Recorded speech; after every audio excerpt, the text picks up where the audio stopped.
नमस्कार, आदाब। मैं सदर सैफी और आप देख रहे हैं हमारा खास बुलेटिन। प्रधानमंत्री नरेंद्र मोदी ने शुक्रवार को कहा कि वह तीसरे कार्यकाल के सबसे पहले ही पूरी रूपरेखा तैयार करना शुरू कर चुके हैं और 15 लाख से अधिक लोगों से सुझाव भी लिए गए हैं। प्रधानमंत्री ने साथ ही कहा कि नया भारत अब बेहतर तेज गति से काम करेगा। प्रधानमंत्री ने टाइम्स ग्रुप के ET now global business summit को संबोधित करते हुए कहा कि वह लगभग 1.5 साल से देश के विकास को नई गति देने और गरीब पर अंकुश लगाने के लिए नई योजना चालू कर रहे हैं।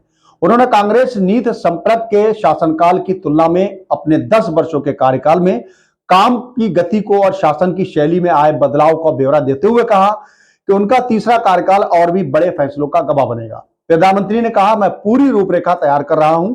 तीसरे कार्यकाल की मैंने अनेक प्रकार से 15 लाख से अधिक लोगों से सुझाव लिए हैं। मैं पहली बार ये बात बता रहा हूं।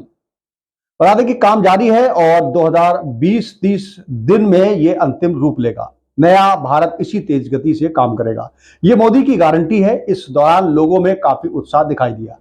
प्रधानमंत्री ने पिछली सरकार की अर्थव्यवस्था से कथित कुप्रबंधक और राष्ट्रीय सुरक्षा सहित अन्य शासन संबंध मुद्दों और संसद लाए श्वेत पत्र का भी जिक्र किया। प्रधानमंत्री ने कहा कि उनकी सरकार ने देश को बहुत कठिन संकटों से बचाकर इस स्थिति तक पहुंचाया।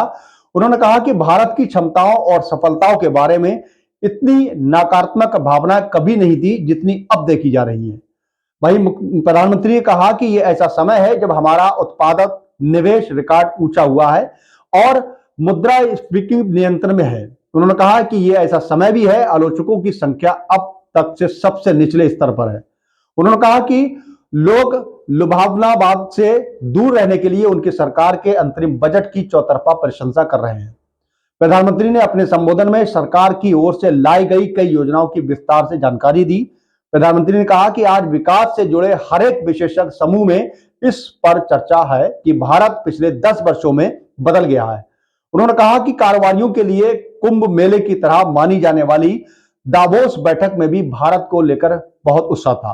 वहां किसी ने भारत की एक अभूतपूर्व सफलता की कहानी है, किसी ने कहा कि भारत एक डिजिटल दुनिया का ढांचा है, किसी ने कहा कि नई ऊंचाई छू रहा है, जबकि किसी ने कहा कि ऐसी कोई जगह नहीं जहां भारत का प्रभाव ना हो। मोदी ने कहा कि किसी भी देश की विकास यात्रा में एक समय ऐसा आता है जब सारी परिस्थितियां उसके पक्ष में होती हैं और उस समय वह देश में आने वाली कई शताब्दियों के लिए खुद को मजबूत बनाता है। मोदी ने कहा कि अब मुझे भारत के लिए वही समय दिखता है। उन्होंने कहा कि ये वह समय है जब हमारी वृद्धि दर लगातार बढ़ रही है, राजकोषीय घाटा कम हो रहा है। ये वह समय है जब हमारा निर्यात बढ़ रहा है और चालू खाते का घाटा कम हो रहा है।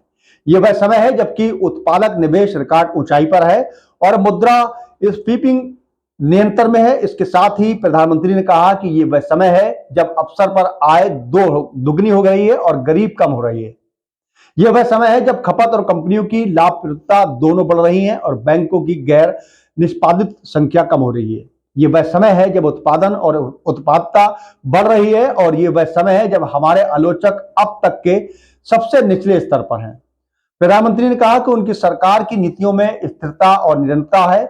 उन्होंने कहा कि मुद्रा स्फीति अधिक खर्च करने पर दुष्परिणाम है और उसकी सरकार परियोजनाओं को समय पर पूरा करने के लिए बचाया गया पैसा, कमाया हुआ पैसा के मंत्र का पालन कर रही है। उन्होंने कहा कि हमने संसद भवन जैसी परियोजनाओं को रिकॉर्ड समय में पूरा करके करदाताओं के पैसे को मान लिया। हमने कबाड़ से भी पैसा कमाया है।